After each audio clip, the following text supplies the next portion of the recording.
영화 다크나이트 보셨습니까? 다크나이트래요. 다크나이트. 예.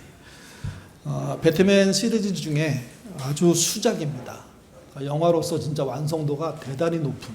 그래서 이 영화를 소개하는 그런 기사나 이런 데 볼 때 이런 단어들이 주로 나오더라고요. 탄탄한 스토리, 화려한 영상미, 매력적인 캐릭터, 철학적인 질문. 도대체 어떤 영화이길래 이렇게 막 좋은 평가가 쏟아지는지 모르겠습니다. 근데 여러분 이 평가에 속지 마십시오. 보고 주무신 분들도 꽤 있습니다. 함정이 뭐냐면 철학적인 질문입니다. 영화의 평가에 보면 또 하나 이색적인 것은 보수주의자들도 좋다고 얘기하고요. 진보주의자들도 좋다고 얘기합니다. 양쪽의 매력적인 어떤 요소를 갖고 있는 영화라는 거죠. 그 영화가 영화로 만들어지고 상영이 되면서 엄청나게 많은 숫자가 본 건 아니지만 본 사람들마다 참 좋은 영화고 꼭 봐야 될 영화라고 추천하는 영화 중에 하나라는 겁니다. 범죄로 가득한 한 도시에 배트맨이 범죄 조직과 싸웁니다. 그리고 승리를 하면서 영웅이 되죠. 근데 피에로 복장을 한 조커가 새로운 빌런, 새로운 악당으로 등장합니다. 그는 피에로 복장에서 보듯이 사람의 놀림거리, 웃음거리로 살고 있는 인생입니다. 그런 그가 시간이 지날수록 자신의 내부적인 힘을 결집하고 악의 세력들을 결집해내면서 아주 어마어마한 힘을 가진 그런 악당이 되는 겁니다. 그리고 배트맨과 그들의 싸움이 시작이 되죠. 조커는 배트맨의 과거를 알고 있었고 그 과거를 만천하에 공개함으로 배트맨이 활동하지 못하도록 합니다. 그리고 무고한 시민을 살해하고 경찰과 배트맨 사이를 이간하고 도시 전체를 공포에 빠뜨립니다. 영웅이었던 배트맨이 하루아침에 추락을 하자 도시 자체는요 길을 잃습니다.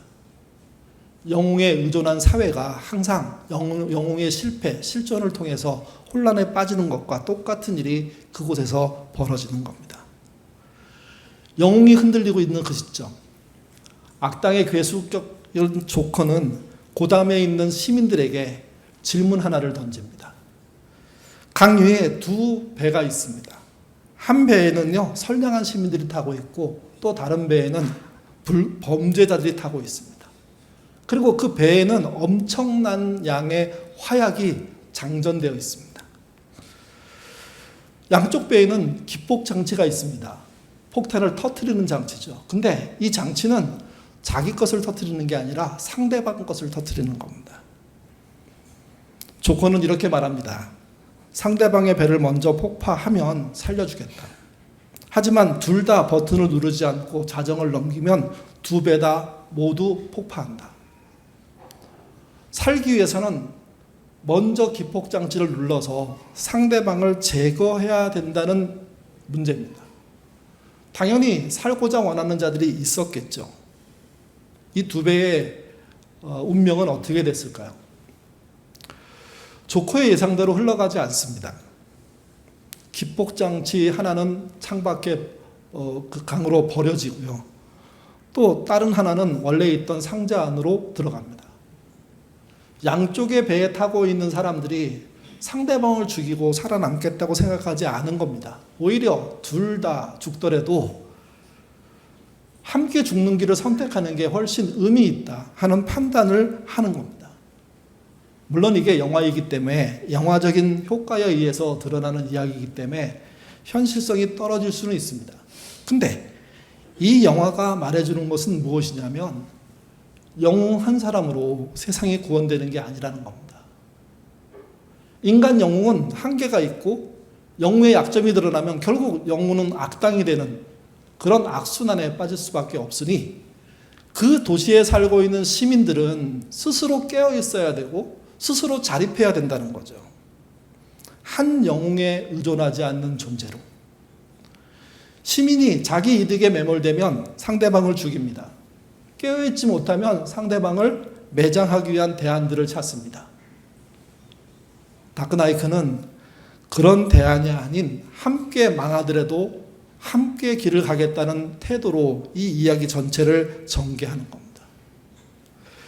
그래서 다크나이트는 오락 영화임에도 불구하고요, 본질을 묻는 영화입니다. 영화가 주는 졸림을 이길 힘이 있으시다면 한번 보시면 좋겠습니다. 대한민국은 개혁돼야 됩니다. 누구나 다 아는 거죠. 근데 이 개혁을 한 명 영웅에게 의존하는 경우가 너무 많았고 반복되고 있습니다. 궁극적으로 대한민국의 개혁의 주체는 그 한 사람 영웅이 아닙니다. 깨어있는 시민이죠. 자립한 시민입니다. 그들이 대한민국이란 공동체에서 열린 마음으로 서로를 품고 함께 사는 그런 구도를 만들어내지 못하면 미래가 없습니다. 선량한 사람도 억울하지 않는 세상, 가난하여도 불행해지지 않는 세상, 불량해도 선과 의를 생각하는 세상, 그걸 꿈꾸면서 도전해야만 대한민국이 개혁됩니다. 교회도 개혁되어야 됩니다. 교회의 개혁의 주체는요, 목사가 아닙니다. 반복적으로 말씀드리지만 자립된 성도입니다. 깨어있는 성도입니다. 그들이 자발적인 민주공동체, 성도 중심의 공동체를 세워나가야지만 개혁이 일어납니다. 목사 한 명에 의존하면 자발적인 민주공동체란 생겨나지 않습니다. 우두머리가 있는 공동체, 그래서 문제인 겁니다. 그 우두머리가 그 교회의 교역, 일꾼이 되는 자리까지 자리매김을 할 때, 그래야만 교회 개혁의 방향들은 생겨나는 겁니다. 자립한 성도 여러분, 예인교회가 제대로 된 역할을 하기 위해서 한 사람을 의지하는 교회가 되지 않도록 여러분이 여러분의 역할을 해가셔야 됩니다. 그것이 조금 시간을 더하면서 축적되면 교회의 능력, 희망이 될 것입니다. 하나님은 가나안 정복 7년 차에 중대한 결정을 하셨습니다. 그동안 가나안 정복을 이끌어가고 있는 여호수아의 은퇴를 결정하신 겁니다. 여호수아의 은퇴는 예고된 게 아닙니다. 갑자기 결정됐습니다. 그 상황을 여호수아서 13장 1절이 설명합니다. 같이 읽겠습니다. 여호수아가 나이가 많아 늙음에 여호와께서 그에게 이르시되 너는 나이가 많아 늙었고 얻을 땅이 매우 많이 남아있도다. 여호수아의 나이는 85세 이상으로 추측합니다. 당시 평균 나이는 40에서 50세였습니다. 그러니 85세 이상의 나이란 그야말로 최장수하는 인물이 됩니다. 민족의 영웅이고 지도자인 여호수아가 그 민족 안에서도 가장 오래 사는 그룹 중에 한 명이 되어 있다는 겁니다. 그야말로 추앙받을 수밖에 없는 자리에 있습니다.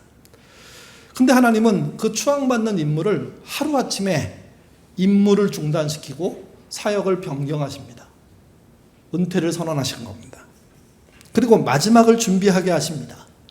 그게 13장부터 21장으로 이어지는 이야기입니다.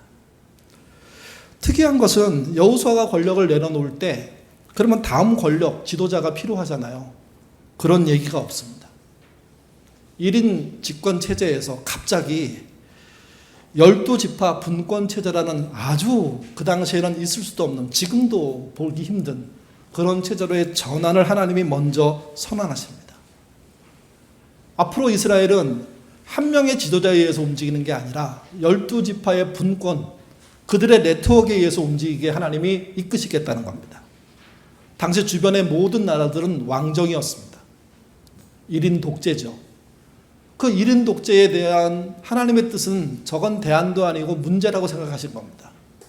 그래서 이스라엘이 이후에 끊임없이 왕을 달라고 얘기했음에도 불구하고 거절하시죠. 물론 나중에 가서는 억지로 줍니다. 그리고 왕에 대해서 얘기합니다. 그 왕이 너희를 괴롭힐 거라고, 너희를 지배할 거라고, 너희 것을 다 뺏어갈 거라고. 그런데도 세상이 많이 하는 제도이니 우리도 그거 하면 성공할 거라고 착각하고 덤벼든 거죠.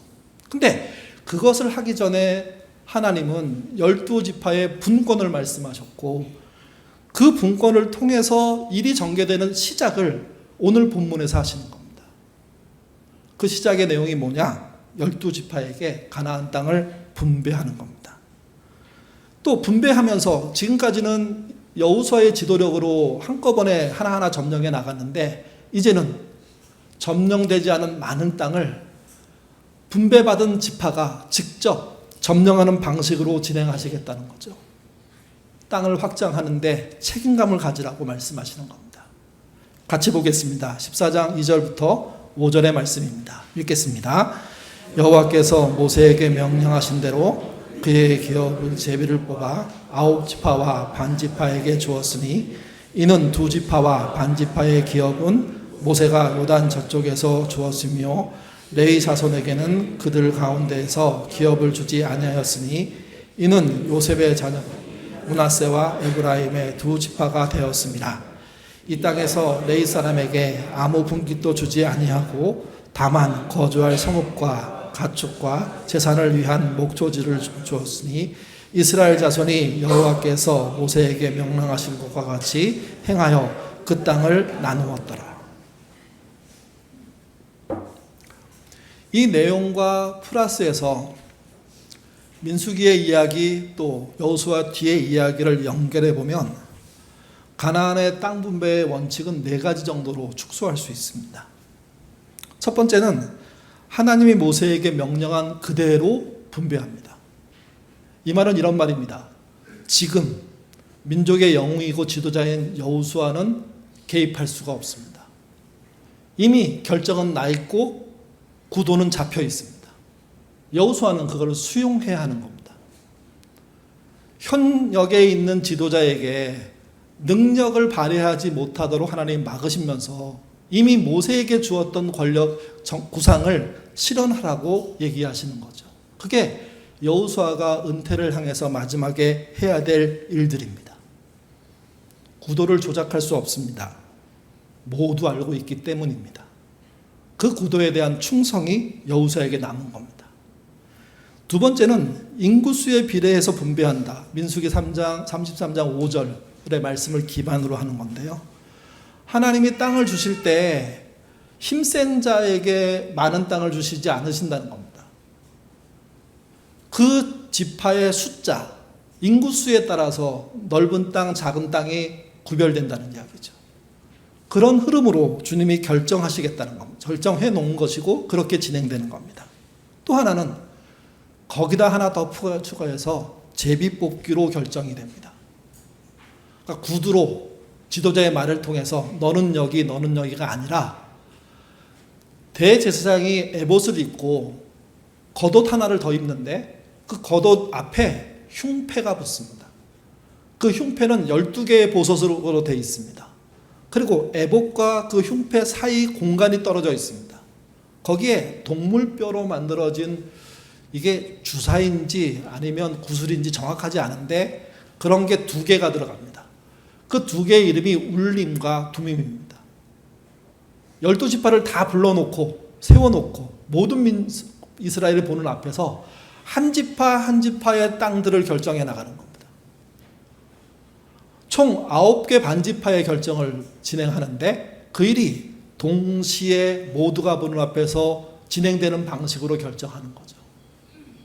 이스라엘 리더십은 참견할 방법이 없습니다.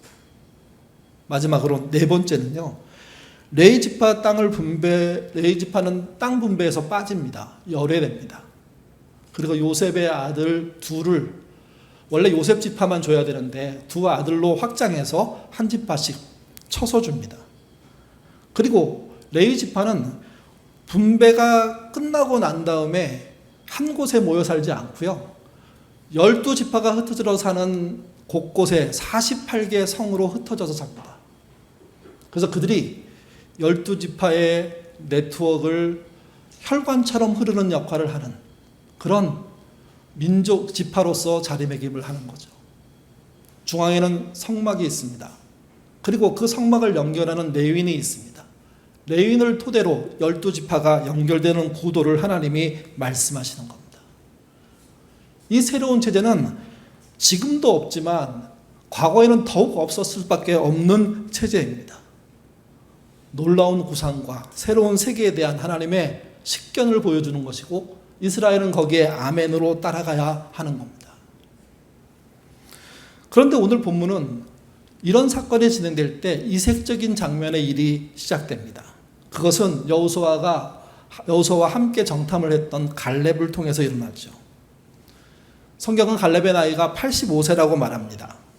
여호수아하고 비슷한데 여호수아가 더 많을지 아니면 갈렙이 더 많을지 알 수는 없습니다. 그는 지도자로 살지 않았습니다. 여호수아를 섬기는 자로 살았습니다. 그는 유다 지파의 소속으로 살았습니다. 종종 유다 지파의 어떤 중요한 역할을 감당하는 역할로 등장합니다. 근데 그가 여호수아가 은퇴할 때 그동안 침묵 속에 맡은 역할을 잘 알아들으니까 갑자기 자기 얘기를 시작한 겁니다. 같이 보시죠. 6절부터 9절입니다. 읽겠습니다. 그때 유다 자손이 길갈에 있는 여호수아에게 나오고 그닛 사람 여분네 아들 갈렙이 여호수아에게 말하되 여호와께서 가데스 바나에서 나와 당신에게 대하여 하나님의 사람 모세에게 이르신 일을 당신이 아는 바라. 내 나이 40세에 여호와의 종 모세가 가데스 바나에서 나를 보내어 이 땅을 정탐하게 하셨으므로 내가 성실한 마음으로 그에게 보고하였고 나와 함께 올라갔던 내 형제들은 백성의 간담을 높게 하였나. 나는 내 하나님 여호와께 충성하였으므로 그날에 모세가 명하여 이르되 내가 내 하나님 여호와께 충성하였은즉 내 발로 밟은 땅은 영원히 내와 내 자손의 기업이 되리라 하였느니라. 갈렙의 입장에서는 40년이 지난 어느 날 하나님께서 모세를 통해서 해주신 약속을 기억해 달라는 겁니다. 당시 모세는 가나안 정탐을 마치고 돌아온 갈렙에게 네가 발로 밟았던 헤브론 땅을 너희 지파에게 주겠다 이렇게 약속했습니다. 갈렙은 주전 1400년 정도의 사람입니다. 그가 속해 있는 가문의 이름은 그니스입니다. 그니스는 에돔 족속에 속한 사람들입니다. 에돔이 누굽니까? 에서를 말합니다. 이삭의 형 에서로부터 시작된 에돔. 그 에돔 안에 있는 그니스라는 그런 가문이 출애굽 전에 이집트에서 그 히브리 사람들, 이스라엘 사람들과 함께 지내다가 출애굽을 한 거죠. 보통 믿음의 사람들의 이름의 뜻은요, 좋은 의미를 갖습니다. 근데 여기 등장하는 갈렙의 이름의 뜻은 개입니다. 개. 요즘 뭐 개한테 개라고 부르면 막 개 주인이 화내더라고요. 강아지라고 불러야 된다고. 근데 강아지는 아닙니다. 개입니다. 어떤 개일지를 여러분 생각해 보시면, 그리고 그 개에 대한 묵상을 좀 넓혀 보시면 이게 무슨 뜻이겠구나 하는 상상을 할 수가 있습니다. 그 상상이 은혜롭습니다. 그런 그가 동년배 지도자 여호수아가 은퇴하는 시점에 모세의 약속을 기억해 달라고, 그래서 헤브론 그 땅을 달라고 요구하는 겁니다. 어떻게 봐야 할까요? 노욕일까요? 아니면 책임을 다함일까요? 헤브론이라는 땅은 사실 어느 지파도 갖고 싶지 않은 땅입니다. 거기에는 거대한 거인 족속, 아낙 족속이 살고 있습니다. 우리가 읽었던 15장에도 그 설명이 나오죠. 거기다가 거기는 산악지역입니다. 군대 가서 방어전, 공격전이라는 것을 배우는데 방어전에 얘기할 때 등장하는 기본적인 테마가 있습니다. 공격보다 방어가 훨씬 더 용이하고 방어 지점을 공격하려면 더 많은 병력이 필요하다고요. 근데 그 공격하는 지점이 산 위에 있다고 하면 공격하는 사람들은 더 힘들다고, 방어하기는 더 쉽다고. 그래서 적어도 방어 인력의 3분의 3배 이상의 병력에 공격하지 않으면 가망이 없다는 거죠. 이스라엘 입장에서도 똑같습니다. 유다 지파가 헤브론 땅을 갖는다는 것은 유다 지파가 원하는 바가 아닙니다. 피하고 싶었을 겁니다. 근데 갈렙이 나선 겁니다. 약속을 지키겠다고. 그리고 그 무리한 전투에 뛰어듭니다. 노역이라고 볼 수가 없습니다. 약속을 지키겠다는 유다에게 준 이 약속을 지키는 게 옳다는 그런 이스라엘 백성의 의식을 보여주는 겁니다. 의식의 수준이 얼마나 높냐? 피해가 뻔하고 어려움이 뻔하고 고난이 뻔한데 약속한 것이니 하겠다고 얘기하는 겁니다. 그래서 갈렙을 대단한 믿음의 선배라고 얘기하는 거죠. 평범한 시민 갈렙이 하나님 앞에서 자립한 신자로 서 있습니다. 사회에서 책임을 다하는 시민으로 참여하고 있습니다. 그 요구를 이 본문이 알려주고 있는 겁니다. 그것을 요약한 말이 12절입니다. 유명한 말인데요. 같이 읽어보겠습니다. 그날에 여호와께서 말씀하신 이 산지를 지금 내게 주소서. 당신도 그날에 들으셨거니와 그곳에는 아낙 사람이 있고 그 성읍들은 크고 견고할지라도 여호와께서 나와 함께 하시면 내가 여호와께서 말씀하신 대로 그를 쫓아내리이다 하니.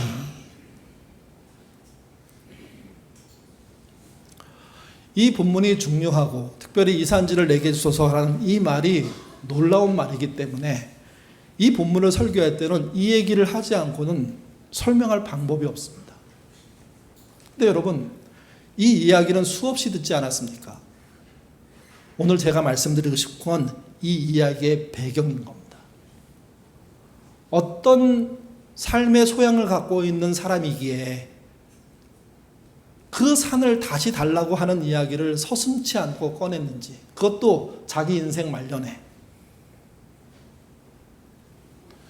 여호수아는 자신의 은퇴를 하나님이 선언하는 것에 순종함으로, 권력에서 떠남으로 자기의 순종을 보였다면, 갈렙은 자기에게 주겠다는 그 일을 책임지고 해내겠다는 방식으로 자기의 은퇴를 준비하는 겁니다. 여호수아는 신자의 다양한 책임들을 보여줍니다. 여호수아는 은퇴할 때까지 자신의 직무를 감당합니다. 1인 체제의 우두머리로. 그 우두머리의 역할을 충성스럽게 오버하지 않고 남용하지 않고 잘 감당하고 무사히 마치는 모습으로 자신이 갖고 있는 책임을 다합니다. 라합은 하나님의 뜻 바깥에 있었던 사람입니다. 자신들을 쳐들어오는 그들이 진정으로 하나님의 사람들이라는 사실을 이해했던 그는 그들을 도움으로 말미암아 자신이 멸망할 수밖에 없는 그 상황을 돌파해냅니다. 자신만 살아난 게 아닙니다. 자기 집에 피했던 모든 식구들이 살아나는 그런 결과를 본 인물이죠. 그는 하나님의 일을 도움으로, 그런 책임을 감당함으로 새로운 삶을 얻게 된 인물이라는 거죠.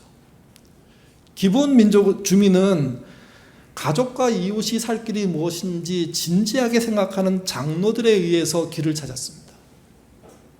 장로들은 심각한 논의 끝에 이스라엘 사람들이 갖고 있는 법 중에 가나안 바깥의 사람하고는 평화조약을 맺을 수 있다는 그 힌트를 가지고 거짓말을 꾸며내죠. 그것이 자신들을 먼 곳에서 온 사람으로 위장한 겁니다.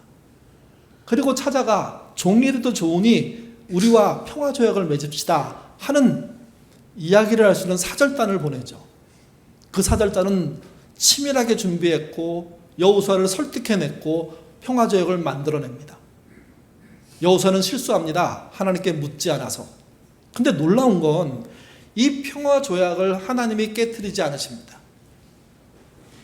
당신의 품 안으로 살기 위해서 정말 거짓의 모습으로까지라도 살려는 길을 찾는 자들을 멸망시키지 않는 분이 하나님이시라는 겁니다. 여호수아가 하나님께 묻지 않은 것도 책망하지 않으셨고 기브온 주민이 속인 것도 책망하지 않고 그들이 다른 가나안 족속으로부터 공격받을 때 이스라엘을 출동시켜 그들을 살려내지 않습니까? 종의 모습으로도 하나님 품 안에서 살겠다는 자에 대한 은혜가 기브온 주민입니다. 갈렙은 자립한 신자이요 백성입니다. 끝까지 책임을 다하겠답니다. 하나님은 그 길을 막지 않으십니다. 여호수아도 막을 수가 없습니다. 결국 그는 누구도 가고 싶지 않은 땅의 주인으로 자기 인생을 마감합니다. 이렇게 이야기가 전개되고 있다는 것은 이건 이런 얘기가 됩니다. 그들 말고 이스라엘 백성들도 각자의 역할 속에서 책임감을 다하는 신자로 살고 있었다는 겁니다. 자립한 시민으로, 백성으로 살고 있었다는 겁니다. 아마 이스라엘이 가장 완벽했을 때가 이때가 아닌가 모르겠습니다. 요 이후로 지나면 이스라엘은 슬슬 변합니다. 망가집니다. 무너집니다. 그리고 세상과 속하기 시작합니다. 가장 절정이 이 지점 같습니다. 이 경험을 한 이들을 통해서 미래의 이스라엘이 준비되는 겁니다. 하나님은 그 시대를 12지파가 분권의 힘을 가지고 네트워크를 만들어서 레위지파와 성막을 중심으로 한 체제를 만드는 그런 이상적인 사회를 꿈꾸셨습니다. 그러나 그 사회가 완결되지는 못한 거죠. 2010년도 전 세계적으로 충격적인 사건이 우리나라에서 벌어졌습니다. 아마 우리나라에서는 이 사건이 창피했는지 그렇게 낱낱이 보도하지는 않은 것 같습니다. 이 사건은 한 부부가 당시 인기 있는 게임 풀하우스라는 게임을 하면서 발생한 사건입니다. 아이를 낳고 어린 아기를 키우고 있었는데 그 게임에 빠져서 아이를 굶어 죽인 거죠. 3개월 동안 내버려둔 사건입니다. 앞에서 말씀드렸지만 우리는 축소 보도했는데요. 전 세계적으로는 엄청난 사건이었습니다. 이 사건을 어떻게 해석들을 했냐면 앞으로 올 세상의 단면이다. 앞으로 세상을 살아가는 사람들이 게임이라는 가상현실이라는 온라인 세계라는 그런 곳에 빠져서 실제 몸으로 경험한 세상을 등한시할 거라는 거죠. 그 등한시가 얼마나 못되게 나타날 것이냐면 자기가 낳은 자식에게까지도 이런 피해를 준다는 겁니다.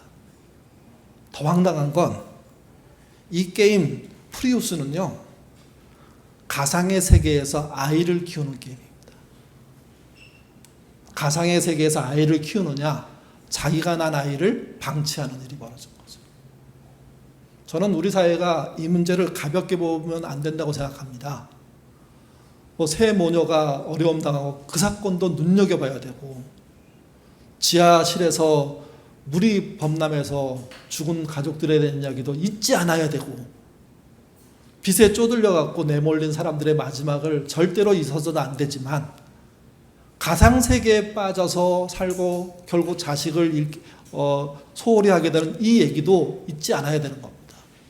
왜 그러냐면 가상세계가 전 세계에서 가장 많이 발달한 나라 중에 하나가 대한민국입니다. 근데 이 문제를 슬쩍 넘어간 겁니다. 엄청난 일이 있었대. 그 정도로 끝나고 다 잊어버린 거죠. 근데 전 세계는 이게 예고편이라고 본 겁니다. 한국에서 벌어진 이 일이 영국에서, 스페인에서, 미국에서, 남미에서, 북미에서, 아프리카에서 벌어질 수밖에 없을 거다. 그러니 사전에 대책을 세우자는 거죠. 요즘 전세적인 흐름으로 얘기할 때 중요한 개념 중에 하나는요, 경험이 멸종한다는 겁니다. 경험이 빨리 감기하는 사람들, 경험을 빨리 감기하는 사람들이 등장한다는 겁니다. 뭘 표현하는 걸까요? 여러분 스마트폰 보고 SNS 어디에 들어가서 거기 등장하는 화면들을 빠른 속도로 올리잖아요. 그러면서 스스로 착각하죠. 내가 그거를 다 안다고, 봤다고. 근데 내용은 모르는 상태에서, 중요한 걸 구별하지 못한 상태에서 그저 엄청난 양의 SNS의 이야기만 가지고 나는 많은 것을 알고 있다고 착각하는 겁니다. 그러면서 뭘 잊어버립니까? 마땅히 해야 될 경험을 잊어버립니다. 전에도 말씀드렸죠. 실리콘밸리나 판교에 사는 개발자들은 자기 자식에게 핸드폰 안 줍니다. 애들이 청년 될 때까지 철저하게 전화 외에는 못 쓰게 합니다. 그만큼 해로운 것이라는 걸 알고 있기 때문에. 비슷한 일들이 어디서 벌어질까요? 교회에서도, 신앙인들 안에서도 벌어집니다. 자신은 기도하지 않으면서 목사에게 기도를 시키는, 누군가의 기도를 나눠주는, 그래서 신자인데 기도의 경험이 멸종된 사람들. 기도해야죠. 기도가 필요해요. 기도는 호흡이에요. 많은 얘기를 할 수 있는데 정작 뚝심 있게 무릎 꿇고 기도하지 못하는 사람들, 아니 기도하지 않는 사람들, 기도 경험의 멸종입니다. 유튜브 예배가 필요한 분들이 있습니다. 대면 예배에 참석할 수 없는 환경 속에, 또는 주일날 쉬지 않아서 어쩔 수 없이 그런 환경 속에 있기에 유튜브 예배라도 활용하는 분들, 절실하게 예배드리는 분들, 사실 이곳에 모인 분들보다 더 경건한 자세로 옷을 갖춰 입고 심지어 무릎까지 꿇으면서 예배드리는 분들이 있다는 거 압니다. 근데 여러분, 유튜브 예배로 진짜 예배를 다 대체할 수 있을까요? 유튜브 예배의 문제는요, 시청으로 그 예배의 수준이 떨어질 수 있다는 겁니다. 관람이 될 수가 있다는 겁니다. 결국 예배의 경험이 점점점 멸종됩니다. 화면으로 볼 때는 괜찮았는데 모임으로 갈 때는 두려운 겁니다. 싫은 겁니다. 답답한 겁니다. 찬양도 시청과 관람으로 바뀌고 있습니다. 직접 하나님을 찬양해야 알 수 있는 경험이 있습니다. 많은 교우들이 모여서 함께 하나님을 찬양할 때 하나님의 임재라는 것을 경험하게 됩니다. 성령의 치료하심과 역사하심이 실제 등장합니다.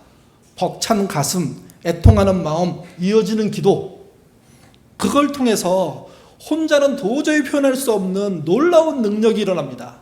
찬양은 권능이고 하나님의 권능을 보여주는 곳이고 치료의 역사의 현장이고 우리의 마음과 삶을 바꾸는 놀라운 변동력입니다. 근데 그 경험이 멸종되고 있습니다. 한 곡 인터넷을 듣고 내가 알아. 그 아는 것과 그 노래를 목 놓아 부르는 건 다르고요. 목 놓아 부르면서 경험하게 되는 하나님의 역사는 더 다릅니다. 저희 아이가 어렸을 때 부흥 콘서트라는 것을 갔습니다. 서울에 있는 큰 실내체육관에서 하게 됐는데요. 우리가 선자리로부터 무대를 바라보면서 찬양 집회를 참여하는 겁니다. 돈 내고 간 집회인데 아이가 찬양을 하는 어느 순간 갑자기 뒤를 돌아가지고 무대를 안 보고 뒤를 보는 거예요. 계속해서. 그래서 우리가 민망해서 뒤에 사람이 미안해가지고 야 앞에 봐. 왜 뒤에 봐. 그랬더니 조금 앞에보다 또다시 뒤에 보고 또다시 뒤에 보고. 그래서 저도 한번 뒤돌아 봤습니다. 뭐가 있는데 애가 이렇게 화나요. 앞에는 무대와 찬양 부르는 사람이 보이고요. 그 다음에 앞 사람의 뒤통수가 보입니다. 뒤를 돌았으면요, 찬양 부르는 사람들의 얼굴이 보입니다. 조명을 받은 그 얼굴의 각양의 모습들이 어떻게 표현해야 될까? 어떻게 이렇게 환할 수가 있지? 어떻게 이렇게 거룩할 수가 있지? 어떻게 이렇게 무언가 임재해서 장악하는 느낌을 동시에 보여줄 수가 있지? 어마어마했습니다. 아마 우리 뒤에 있었던 몇몇 분들은 이 사람들은 왜 앞을 안 보고 계속 뒤를 돌아보는 거야? 뒤의 장면이 훨씬 은혜롭고 대단했습니다. 찬양의 경험을 못하는 사람들은 이런 능력의 역사를 모릅니다. 읊조리는 찬양도 괜찮고 홀로 부르는 찬양도 문제 없습니다. 자동차 안에서 아무도 없는 공간에서 크게 틀어놓고 따라 부르는 찬양도 문제 없습니다. 근데 여러분, 성령의 임재와 능력이 드러나는 함께하는 찬양의 능력, 그 경험은 절대로 멸종시켜서는 안 되는 겁니다. 그 멸종이 교회마다, 신자마다 지금 일어나고 있습니다. 언제 목 놓아 찬양을 해보셨습니까? 언제 내 마음을 다 바쳐서 남들이 봐도 창피하지 않는 그런 의식 느끼지 않은 채로 손을 들어도 괜찮고 무릎을 꿇어도 괜찮고 엎드려도 괜찮고 방방 뛰어도 괜찮은 그 경험들 언제 하셨습니까? 그 경험이 사라지고 있습니다. 옛날은 좋은 음악이 없었고 반주가 없음에도 불구하고 생음악으로 노래를 불렀어도 불구하고 무릎 꿇어 마루판이 있는 그 지하실에서 그런 경험들을 교우들이 동시다발적으로 했습니다. 그걸 경험한 사람들은 하나님을 피할 수가 없고 도망칠 수가 없고 숨을 수가 없다는 걸 압니다. 왜? 그분의 집요한 인도하심이 얼마나 능력으로 나타나는지 그 앞에 꼼짝달싹 못하고 죽었구나 하는 생각이 들고, 근데 그것이 나중에 해방으로 전달될 때 얼마나 자유로움과 놀라운 은혜를 누리는지 경험하기 때문입니다. 봉사도 시청합니다. 온라인으로 TV로 시청하다가 불쌍한 아이들이 나오는 장면을 보면서 이들에게 10,000원이 필요하다고 하면 돈 보내는 것으로 나는 봉사했네, 그렇게 생각하는 분들이 늘어나고 있습니다. 그거 좋은 봉사이고 의미 있는 봉사입니다. 그 돈 잘 쓰이고 여러분이 그 돈으로 그쪽으로 가는 거 의미 있습니다. 근데 여러분이 돈으로만이 아니라 손으로, 삶으로, 시간으로, 재능으로 할 수 있는 봉사가 사라지고 있다는 거 아십니까? 여러분이 한 걸음 더 나가면 더 좋은 세상이 된다는 걸 다 아는데, 그걸 교회가 억지로 만들어주지 않으면 아무도 하지 않는, 1년에 한 번도 생각해보지 않는, 그리고 우리 교회가 봉사 잘하니까 내가 한 거라는 착각, 경험의 종말입니다. 봉사의 경험이 멸종하고 있는 겁니다. 이 멸종을 가상세계에서 하고 있으니 나도 하고 있는 거야, 이렇게 착각하는 거죠. 소그룹으로 하나님의 능력을 체험하는 거 소중합니다. 대그룹으로 함께 찬양하고 기도하는 건 그러나 비교가 안 됩니다. 그 모든 경험이 찬양이든 기도이든 예배이든 봉사이든 나타나야 되고, 그 경험을 통해서 인간끼리 만든 부족한 교회가 건강한 교회로 설 수 있는 힘과 능력을 얻게 되는 겁니다. 심지어 신앙도 직접 하지 않고 남의 것을 관람하고 있지 않으십니까? 신앙의 경험이 멸종되면서 교회는요, 쇠락할 수밖에 없을 겁니다. 교회의 쇠락은 목사 한 명의 실수가 아닙니다. 교인 전체가 교인이 해야 될 경험들을 상실하면서도, 멸종시키고 있으면서도 하고 있다고 온라인에서 착각하고 있는 그겁니다. 여호수아는 지금 우리에게 여러 시사점을 줍니다. 힘과 권력을 가지셨습니까? 여호수아처럼 내려놓아야 할 때 내려놓는 경험으로 자립하셔야 됩니다. 힘과 권력이 없이 평범하십니까? 갈렙처럼 자신에게 맡겨진 크지 않지만 그 책임을 끝까지 경험으로 감당해내려고 애쓰는 그 자립을 하셔야 됩니다. 하나님 반대편에 계십니까? 라합처럼 탈출하는 경험을 하셔야 됩니다. 영원하신 그 구세주, 십자가에서 우리를 대속하신 그 은혜의 하나님, 하나님의 아들의 예수의 그 희생과 죽음, 그게 나를 살리기 위한 길이었다는 사실을 믿고, 그래 세상을 탈출해서 교회가 아닌 하나님의 품 안으로, 그분의 말씀 안으로 들어가는 그런 경험이, 그 경험으로 자립하지 않으면 구원이 없다는 얘기가 되는 겁니다. 나의 가족, 나의 이웃을 생각할 때, 살려야 한다는 상황이 됐을 때 기브온의 장로들처럼 거짓말을 하더라도, 자신을 낮추고 종이 되더라도 사는 게 우선이라는 정신을 가지고 모험하고 평화제욕을 얻어내고, 나중에 핀잔을 듣고 욕을 먹더라도 그 약속을 지켜달라고 애걸복걸하는 장로가 되는 그 태도, 기브온 사람들 그 책임감 우리가 가져야 되는 겁니다. 대한민국의 국민이십니까? 영웅이라고 소문난 사람들에게 끌려다니지 마십시오. 그 영웅이 여러분의 인생 발을 걸 겁니다. 사람의 대안은 대안이 아닙니다. 물론 사람을 통해서 대안이 이루어질 겁니다. 그들이 공평과 정의로 가는지 잘 지켜봐야 되고, 그 경험으로 가는, 그 길로 가는 그 경험들을 나도 대리로 시켜놓고 나는 관전하는 게 아니라 나도 그 공평과 정의의 길을 걷는 자로 살아야 됩니다. 그 경험이 우리를 자립시킬 겁니다. 예인교회 교인이십니까? 자립한 신자가 되십시오. 목사 없이도, 만약 이 상황들이 어려워져서 홀로 예배를 드릴 수밖에 없는 상황이 된다고 하더라도 예배 드림으로 하나님께 나아갈 수 있는 사람, 또 13개의 아둘람의 네트워크라는 분권의 모험을 하고 있는 우리가 여호수아의 이야기처럼 하나님의 어떤 흐름에 동참하고 있는 것이라는 사실을 나름 연결시키셔서 그 흩어져 있는 분권의 민주적인 교회의 역사에 경험적으로 참여하는 그런 일들을 하는 자립하셔야 되는 겁니다. 건강한 교회는요, 열린 공동체입니다. 폐쇄적이지 않습니다. 열린 공동체는요, 하나님을 직접 경험하는 자들의 모임입니다. 그들은 자립한 신자입니다. 자립한 신자로 채워져야지만 열린 공동체가 가능합니다. 그러니 여러분, 다른 어떤 것보다 세상에 어떤 방해가 있더라도 믿음으로 하나님 앞에 홀로 서는 신자 되시기를 바랍니다. 그리고 그 걸음으로 열린 공동체 예인 만들어 갑시다. 기도하겠습니다.